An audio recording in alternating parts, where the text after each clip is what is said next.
Graça e paz, irmãos. Vamos iniciar mais um culto à distância, mas sempre tendo a certeza que o nosso Deus está perto de nós, no meio desta confusão, dessa pandemia. Deus está cuidando de nós, está perto de nós. Nosso Deus não é um Deus que está distante. E nós vamos adorá-lo a partir desse momento. Tire qualquer preocupação que estiver porventura tirando sua atenção, qualquer coisa que estiver tirando o seu foco, e estejamos agora louvando ao Senhor e ouvindo a sua santa mensagem. Senhor Deus, nós agradecemos, Senhor, por mais uma semana, por mais um dia de vida, mais um dia de vitória, Senhor, debaixo dos teus cuidados. Recebe a nossa adoração nesse momento, tem misericórdia de nós e fala também ao teu povo, ó Pai. Ó Senhor, é que nós pedimos agradecidos, em nome de Jesus. Amém.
De amor e de imensa bondade, com voz de júbilo vinde aclamai, com coração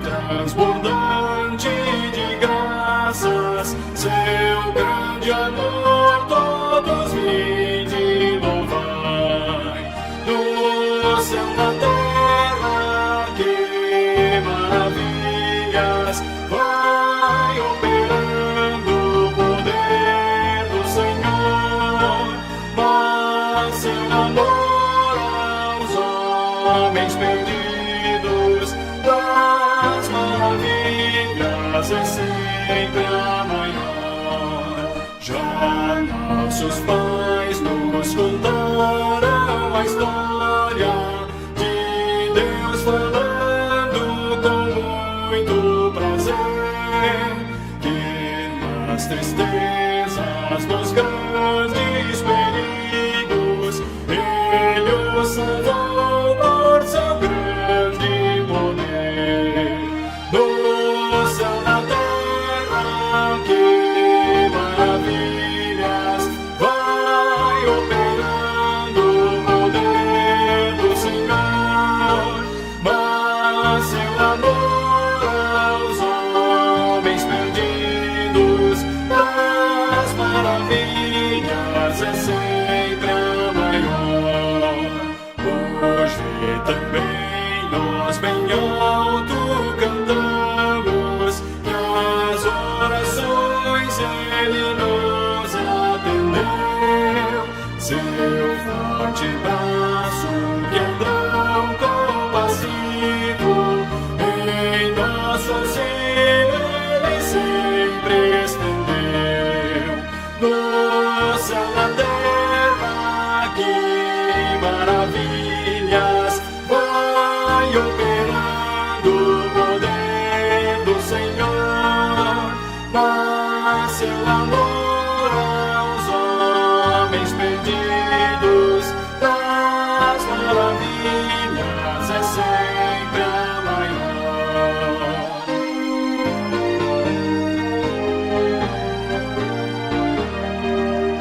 Como até hoje, daqui para frente, Ele será nosso eterno poder, nosso castelo bem forte e seguro, e nossa fonte de excelso prazer.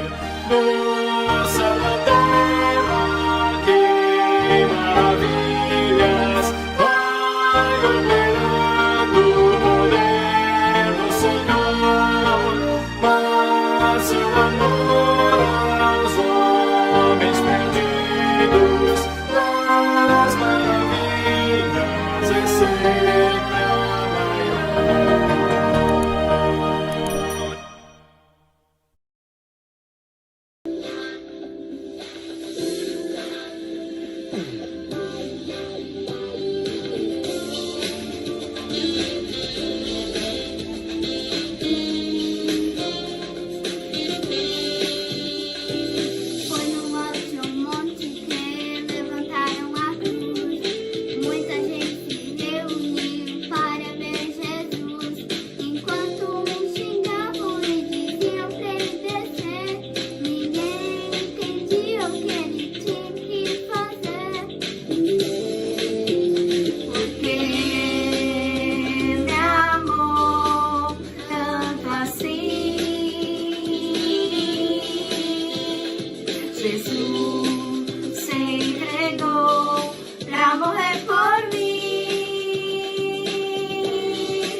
até porque Ele me amou tanto assim. Jesus me amou até o fim.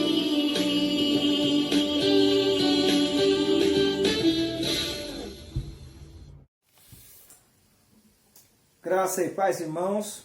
Amém.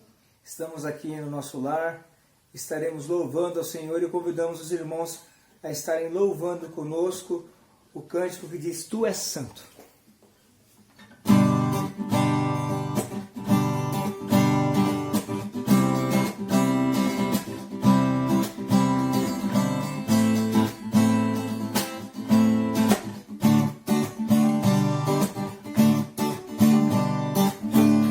Tu és santo, Tu és santo, poderoso, poderoso, Tu és digno Tu és digno de adoração.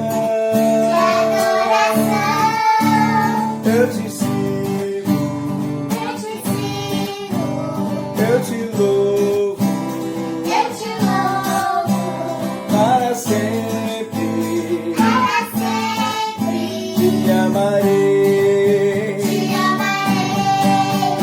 e eu canto e louvo ao Rei que és digno. Eu amo, adoro, diante dele eu me prostro. Eu canto e louvo ao Rei que és digno. Eu amo, adoro, diante dele eu me prostro. Príncipe da paz, só por ele eu viverei. Tu és santo, Tu és santo, poderoso, poderoso, Tu és digno Tu és digno de adoração. de adoração. Eu te sigo, Eu te sigo, eu te louvo eu te louvo para sempre. para sempre. Te amarei, Te amarei. e eu canto e louvo ao Rei que és digno. Eu amo, adoro, diante dele eu me prostro. Eu canto e louvo ao Rei que és digno. Eu amo, adoro, diante dele eu me prostro. Príncipe da paz, só por ele eu viverei. Ele é meu Senhor, Ele é o meu Senhor, Ele é o Rei dos Reis, Ele é o Pai de amor, poderoso Deus, é o Emmanuel, é o grande eu sou, Ele é o Cordeiro que me salvou, Ele vivo está, Ele ressurgiu, sempre reinará, Ele sempre existiu, Ele é o Alfa, Ômega, o início e o fim, Salvador e Messias, amigo pra mim, príncipe da paz, só por ele eu viverei, só por ele eu viverei, Príncipe da paz, só por ele eu viverei. e só por ele eu viverei, Príncipe da paz, só por ele eu viverei. E para encerrar, a Heloísa estará fazendo uma oração. Feche seus olhos, abaixe suas frontes e oremos ao nosso Deus. Senhor, nosso Deus, Santo Pai, obrigada que nos abençoe. Que fique muito bem, Senhor. Que você nos proteja do vírus, Senhor. Que não aconteça nada com a gente, Senhor. Perdoe nossos pecados, Senhor. Que fique tudo bem, que a gente não pegue esse vírus, Senhor. Que fique tudo bem na casa de todo mundo, Senhor. Que você abençoe todo mundo, Senhor. Que também todo mundo fica bem, Senhor. Em nome de Jesus, amém. Amém. Deus abençoe a cada um dos irmãos. Esperamos que todos estejam bem e que a paz do Senhor esteja com cada um de vocês. Deus abençoe. Tchau! Tchau!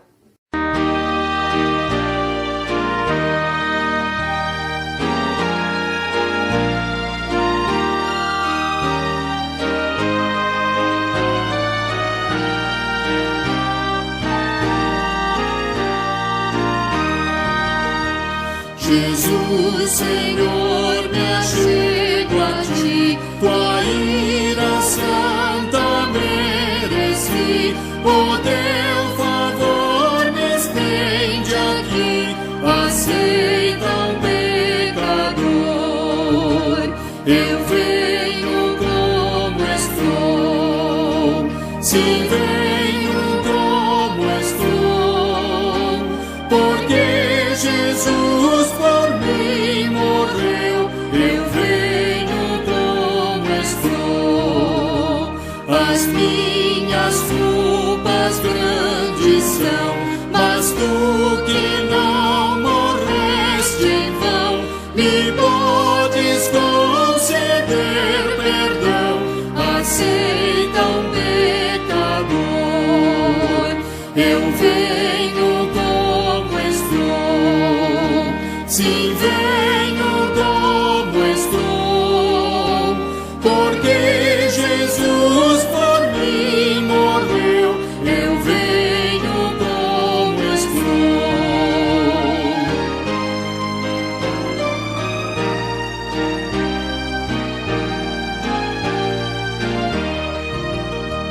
Oh, vem agora, Salvador, livrar-me por teu grande amor, pois tu, Jesus, és meu Senhor, aceita um pecador, eu venho como estou, sim, venho como estou, porque Jesus por mim morreu, eu venho como estou.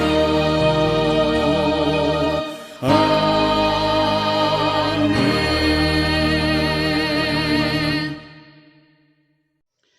Teremos agora um momento de contrição, um momento em que nos derramamos diante do trono do Senhor e confessamos a nossa incapacidade de fazer a sua vontade, Senhor.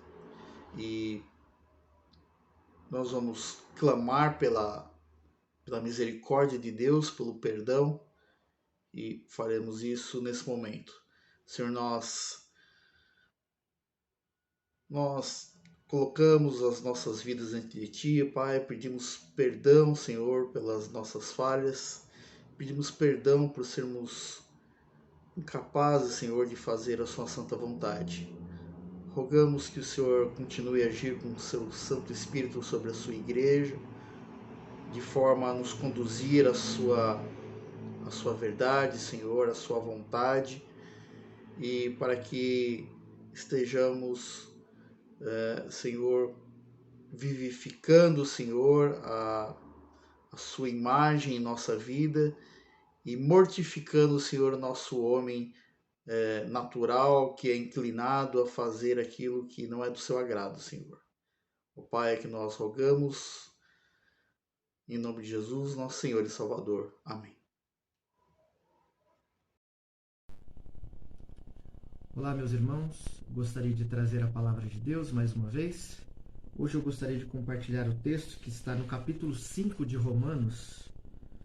Capítulo 5 de Romanos, a partir do verso 5 até o verso de número 11, onde diz assim: Ora, a esperança não confunde, porque o amor de Deus é derramado em nosso coração pelo Espírito Santo que nos foi outorgado.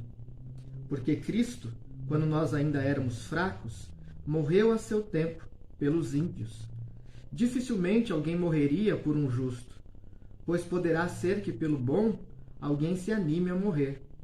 mas Deus prova o seu próprio amor para conosco, pelo fato de ter Cristo morrido por nós, sendo nós ainda pecadores. Logo, muito mais agora, sendo justificados pelo seu sangue, seremos por ele salvos da ira. Porque se nós, quando inimigos, fomos reconciliados com Deus, mediante a morte do seu Filho, muito mais, estando já reconciliados, seremos salvos pela sua vida. E não apenas isto, mas também nos gloriamos em Deus por nosso Senhor Jesus Cristo, por intermédio de quem recebemos agora a reconciliação. Vamos orar. Senhor nosso Deus, nosso Pai, obrigado pela Tua graça, pela Tua palavra, pela Tua instrução, ó Pai. Mais uma vez, no dia de hoje, ó Pai, pedimos ao Senhor que nos fortaleça, que nos edifique, que nos ajude, ó Pai, a colocar em prática a Sua palavra, os Teus ensinamentos, tantos princípios, ó Pai, que temos aprendido diariamente, ó Pai, e nós pedimos ao Senhor que o Senhor nos auxilie, pois nós somos fracos, somos limitados, ó Deus, e carecemos da Tua ajuda. Ajuda-nos, ó Pai, mais uma vez. Fortaleça a nossa vida, nos encoraje, ó Pai, para uma vida de transformação, de santificação, e que possamos, ó Pai, através da Tua palavra, sermos sempre edificados, e que através desta edificação e da transformação da nossa vida, o Teu nome seja glorificado. É assim que oramos, agradecidos, e em nome de Jesus. Amém. Irmãos, quando nós olhamos para este texto tão magnífico da Escritura, nós nos deparamos com o tema do amor de Deus. Nós nos deparamos aqui também nesse texto com o tema da justificação, um tema tão caro para nós, protestantes, reformados. E nós temos aprendido muito acerca da justificação, mas eu gostaria de focar no dia de hoje em alguns frutos, alguns benditos frutos da justificação. E mais especificamente, hoje eu gostaria de falar de como o amor de Deus, está envolvido na justificação. Então eu trago como tema para o dia de hoje, justificação, o amor que reconcilia e salva o pecador. Justificação, o amor que reconcilia e salva o pecador. Quando nós olhamos para o texto de Romanos, quando nós olhamos para a carta como um todo, nós vamos perceber, meus irmãos, que a palavra de Deus, e mais especificamente o livro de Romanos, essa epístola aos Romanos, ela vai nos trazer muito ensinamento acerca da justificação. Então, entre o capítulo 1:18 até 3:20, nós vamos ver a necessidade da justificação. E depois, mais adiante, nós vamos ver o meio da justificação. Nós vamos ver isso no capítulo 3:21 até 4:25. Agora, no capítulo 5, Paulo passa a falar sobre os frutos da justificação, ou seja, as consequências, as benditas consequências que nos alcançam de uma maneira gloriosa. Então, no capítulo 5, de 1 a 11, nós temos estes frutos tão maravilhosos, Paulo já deixou claro que a justificação é um ato exclusivo de Deus, conforme 3:21 a 31. Também argumentou que a justificação pela fé não é uma novidade, mas uma verdade já presente na antiga dispensação e demonstrada na vida de Abraão. Fato é, meus irmãos, que este tema da justificação é muito importante para nós, e dentre as coisas que nós aprendemos acerca da justificação, a principal delas é que a justificação é um ato de Deus, é um ato judicial, onde nós somos declarados justos. E sabemos que esta realidade é de suma importância para nós, e nós precisamos então nos certificar destas coisas, nos alimentar destas verdades, sermos diariamente encorajados e fortalecidos pela palavra.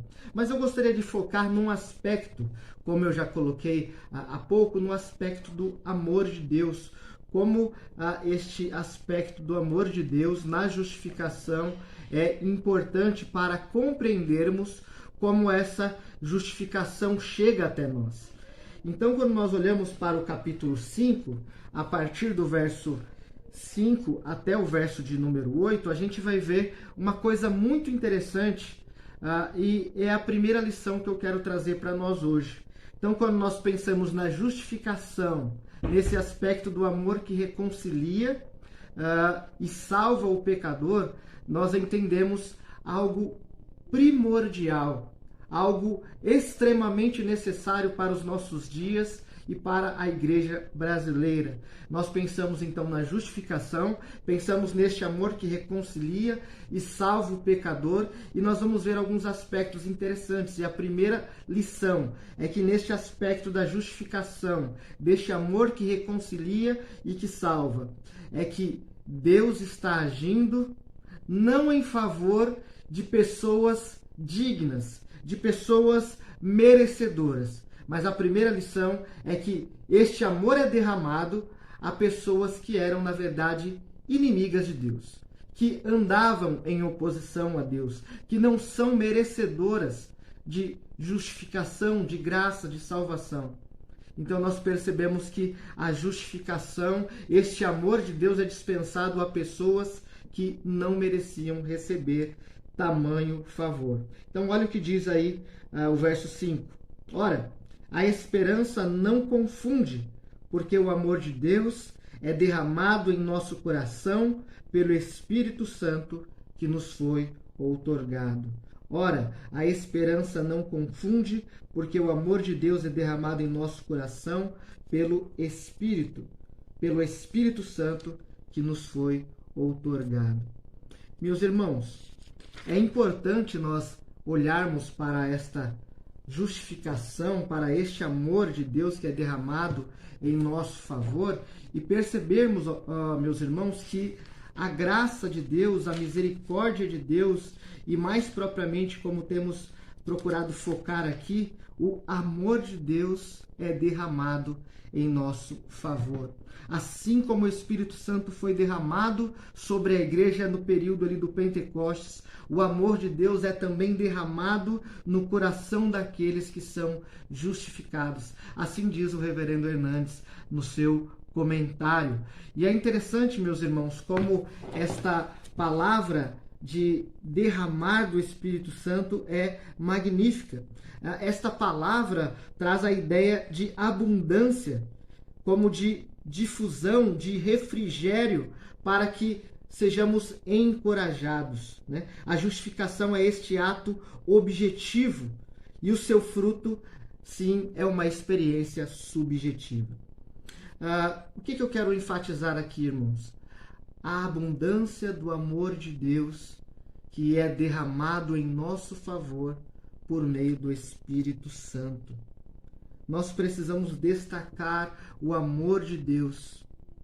O amor de Deus está aqui nos resgatando aqueles que estavam perdidos, aqueles que não tinham vida em si mesmos, aqueles que nada poderiam fazer para a sua salvação, aqueles que se encontram em estado de depravação. Não havia possibilidades ao homem de encontrar ou de buscar esta salvação ou de conquistar esta salvação. Havia então a necessidade de uma intervenção de Deus, de um agir de Deus para resgatar o perdido. E quando então nós olhamos para a sequência do texto, nós vamos perceber esta primeira lição, que ao derramar o Espírito Santo em nosso favor, em favor dos seus eleitos, Deus estava resgatando inimigos para conciliar estes inimigos com Deus por meio de Cristo. Olha o que diz o verso 6. Porque Cristo, quando nós ainda éramos fracos, morreu a seu tempo pelos ímpios. Quem são os ímpios aqui, meus irmãos? Nós somos estes ímpios. O amor de Deus é sobremaneira grandioso, copioso, abundante. Este amor que é revelado a nós é tão grandioso que ele é capaz de resgatar não alguém que fosse merecedor. E nós percebemos bem claramente nesta carta de Paulo aos Romanos que tanto judeu como grego, tanto o povo do Antigo Testamento como o povo do Novo Testamento, ambos não são merecedores. Ambos não estão em condição de fazer algum bem espiritual para si mesmo e para outros. Esse sublime amor de Deus por nós, pecadores, não foi despertado pela cruz de Cristo. Ao contrário, foi o amor de Deus por nós que produziu a cruz. A cruz não é a causa do amor de Deus, mas seu resultado. Deus está derramando abundantemente sobre nós o seu amor. Amor que nós não merecíamos e continuamos não merecendo. É impressionante, meus irmãos, como o Senhor age em seu amor para resgatar inimigos e transformá-los em amigos, adoradores do Deus verdadeiro. Mas uma característica, como nós temos falado aqui, é bem gritante. É como este amor é imerecido por nós. A causa do amor de Deus não está no objeto amado, mas nele mesmo. Cristo não morreu por alguém que merecia o amor de Deus. Meus irmãos, nós precisamos aprender a ser mais humildes como cristãos. Muitas vezes nós nos deparamos com pessoas e nós acabamos demonstrando um orgulho tão terrível, como se nós fôssemos merecedores desta graça. Mas isso não é verdade. É por isso que alguns pregadores, alguns estudiosos vão dizer que não faz sentido um calvinista ser orgulhoso, porque há essa acusação de que o calvinista seja orgulhoso demais, olhando para aqueles que estão fora deste aprisco calvinista. E essas pessoas se colocam como maiores do que outras, humilham as outras nas redes sociais, se julgam maiores e melhores por ter mais conhecimento de Cristo. É óbvio que é importante termos conhecimento de Cristo. É óbvio que é importante termos conhecimento da verdade, das doutrinas da graça tão magníficas e transformadoras. Mas a realidade destas coisas, na prática, deve gerar em nós, primeiro, um coração grato e depois um coração humilde, porque tudo foi Deus realizando, derramando o seu amor, nos salvando, nos justificando, exercendo graça e misericórdia em nossa vida. Não há motivo para sermos orgulhosos diante de outros irmãos.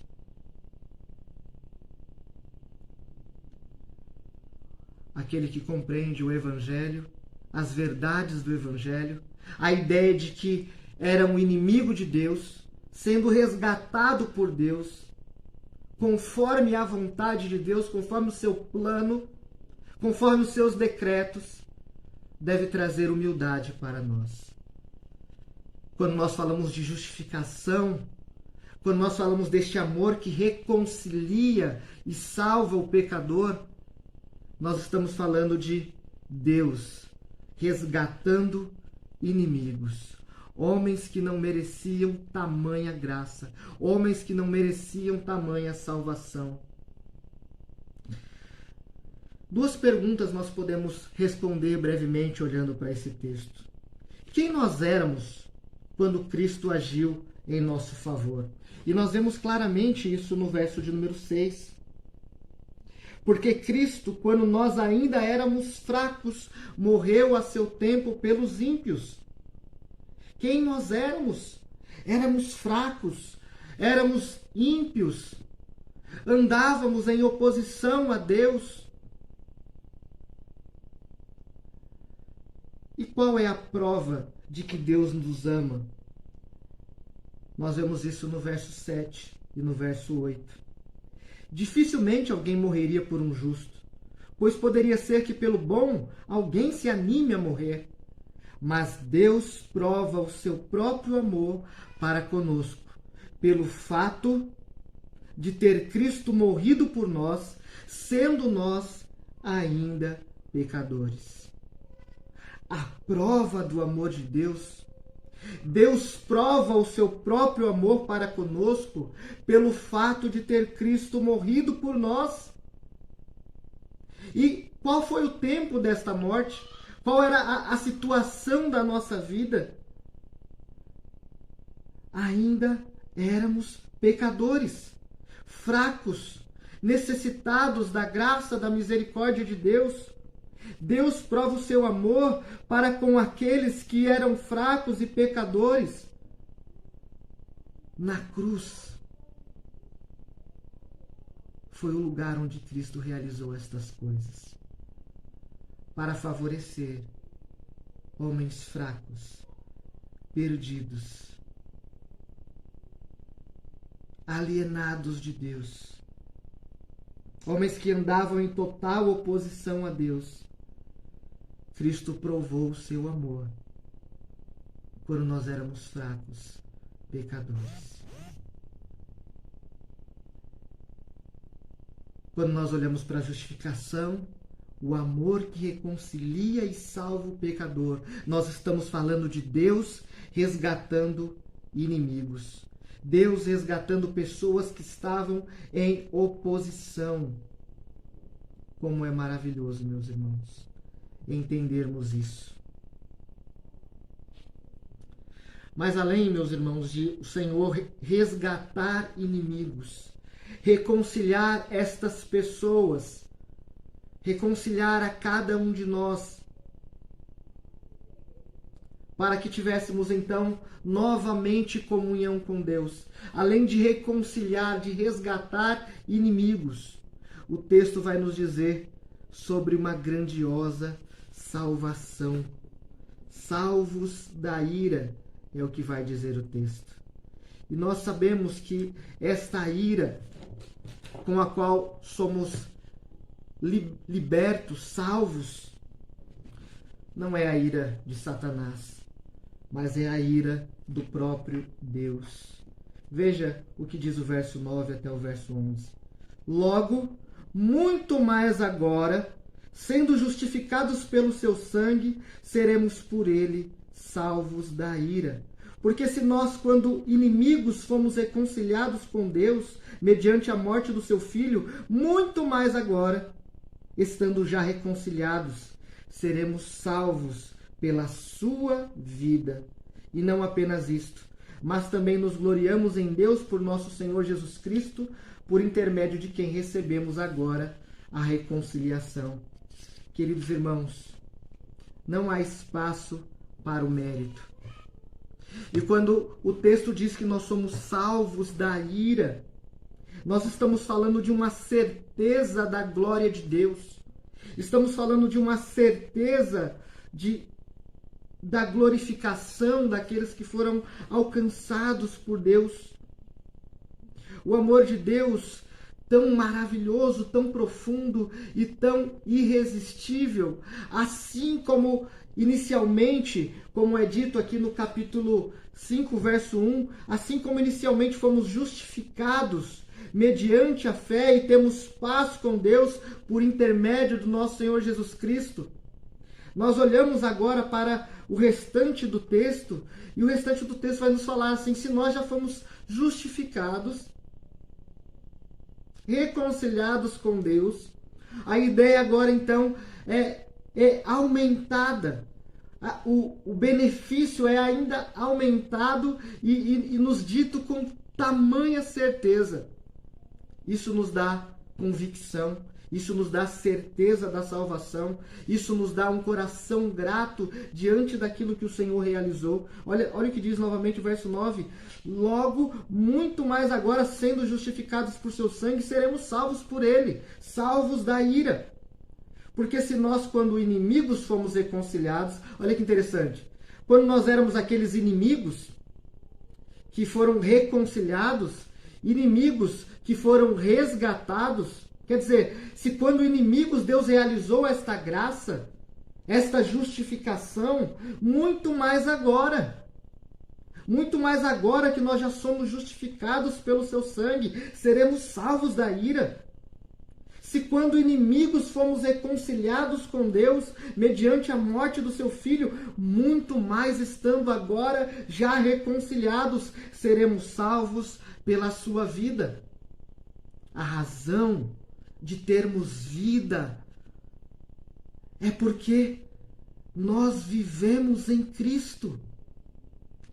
Você consegue se lembrar de Paulo dizendo: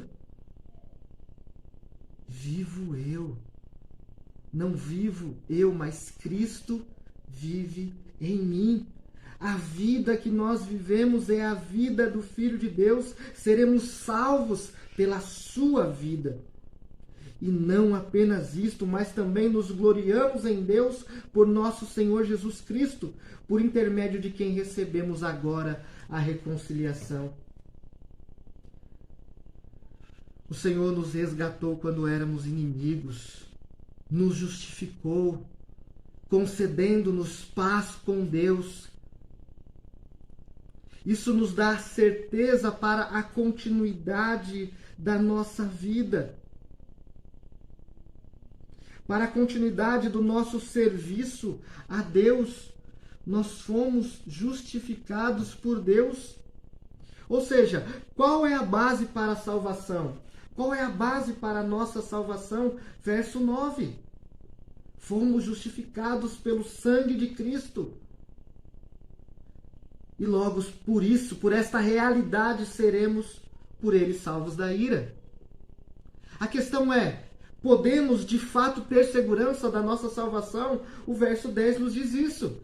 Se nós, quando inimigos, fomos reconciliados com Deus mediante a morte do seu Filho, muito mais estando já reconciliados. Ou seja, não faz sentido alguém que foi justificado por Deus perder a salvação. Se quando inimigo esta pessoa foi resgatada, muito mais agora. Isso nos dá uma certeza tremenda. Como devemos responder a esta realidade? Como devemos responder a esta graça recebida, a esta misericórdia de Deus, a este amor profundo de Deus que é derramado em nosso favor? E não apenas isto, mas também nos gloriamos em Deus por nosso Senhor Jesus Cristo. Não é nos gloriar em nós mesmos, nos gloriar pelos nossos feitos, por aquilo que temos realizado agora como parte do povo de Deus. Não, nós nos gloriamos em Deus por nosso Senhor Jesus Cristo. Ele é a razão, Ele é a base, Ele é tudo, Ele realizou todas as coisas por causa do amor de Deus que foi derramado pelo Espírito Santo em nosso coração de forma abundante. É por intermédio dele, é por intermédio de Jesus Cristo que recebemos a reconciliação. Mais uma vez eu enfatizo, não há espaço para orgulho, mas há espaço para humildade, há espaço para gratidão, há espaço para mais envolvimento com a obra de Deus, há espaço para proclamar as bênçãos e os benefícios da morte de Cristo. Há espaço para uma vida de serviço, há espaço para uma vida de amor a Deus e amor ao próximo, porque Ele fez todas as coisas quando éramos inimigos. Que amor é este? Que amor é este, meus irmãos? Não importa tudo que está acontecendo à nossa volta, o Senhor continua amando, protegendo e livrando o seu povo de todos os males. E ainda que a morte nos cerque, e ainda que a morte chegue até nós, o amor de Deus continua. O amor de Deus é para a vida eterna. Esta graça, esta reconciliação não é somente momentânea, não é somente para o tempo presente, mas é para o tempo vindouro. Isso significa que nós devemos aguardar ansiosamente pela volta de Cristo. É este amor que nós devemos pregar. Não é o amor que ignora a ira de Deus. Não é o amor que ignora os outros preceitos da palavra de Deus, mas é o amor que traz a realidade de que éramos inimigos, mas um amor tão profundo nos alcançou e se manifestou naquela cruz, não porque éramos merecedores, mas porque, como diz a palavra, Ele nos amou primeiro, quando éramos inimigos, quando andávamos em oposição a Deus, quando não queríamos nada da palavra de Deus, nada deste Deus da Bíblia, deste Deus verdadeiro, quando nós não queríamos nada com o Senhor. Muito antes de tudo isso, já havia um plano soberano, onde os decretos de Deus, onde tudo acontecia e era e é orquestrado por Deus para chegar então à conclusão, à finalização do seu plano, dos seus decretos, que é fazer todas estas coisas para a sua própria glória, para a glória de Deus. Irmãos, o amor de Deus foi derramado em nosso favor. O amor de Deus foi derramado em seu favor. E nós precisamos compreender estas realidades e mudar a nossa vida. A nossa vida precisa ser diariamente transformada por esta graça do Senhor. O amor de Deus precisa nos trazer mudança de vida, mudança constante. Meus irmãos, não havia nada em mim, não havia nada em você que pudesse convencer a Deus de que você poderia ser merecedor, de que nós poderíamos sermos merecedores desta graça. Mas ainda na eternidade, o Senhor realizava o seu plano, os seus decretos, as suas maravilhas. E a Bíblia vai dizer que Ele elegeu o seu povo antes da fundação do mundo. E num dado momento da história, entraria em cena o Filho de Deus, o Senhor Jesus Cristo, o Deus encarnado, que viveu de maneira justa, de maneira santa, que proclamou o seu amor, a sua graça, mas que também anunciou o pecado, a justiça, o juízo. E sobre ele é dito que Deus o enviou para que todo que nele crê não pereça, mas tenha a vida eterna. E agora, nesse texto sobre a justificação, nós aprendemos que o amor de Deus foi derramado em nosso coração. Você não escolheu a Cristo por ser melhor que outros. Antes você pôde escolher a Cristo. Antes você pôde fazer algum bem espiritual para si, para o outro, porque o amor de Deus estava sendo derramado sobre você. Porque Deus estava justificando a cada um de nós. Pelos méritos de Cristo, por intermédio de Cristo, tão somente. E agora nós temos condições de viver para Cristo, de viver para a glória de Deus. Eu quero então pensar em algumas aplicações. A primeira é: se o Senhor tem derramado deste amor no seu coração, por que você está tão distante de Deus? Por que você está tão afastado das coisas de Deus? Por que você questiona tanto se Deus o ama? Se a Bíblia é muito clara em dizer que Ele nos amou primeiro, que Ele tem derramado abundantemente o seu amor em nossos corações. A segunda aplicação é a seguinte: se Deus derramou tamanho amor em nossas vidas, como que isso tem mudado a nossa relação com Ele e a nossa relação com o nosso próximo? Ou será que nós temos vivido como meros espectadores? Ou como pessoas odiosas, ranzinzas, amarguradas, que ao invés de viver com a plenitude deste amor que tem sido derramado em nosso coração, tem se afastado do outro, tem se afastado de Deus, tem se afastado das pessoas, tem se afastado da obra de Deus, olhando para coisas triviais, para coisas tão menores.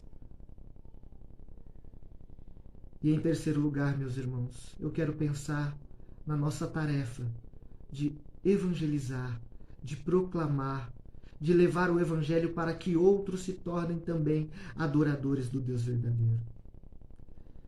Se Deus derramou tamanho amor sobre nós, isso significa que nós já o conhecemos e continuamos a conhecê-lo.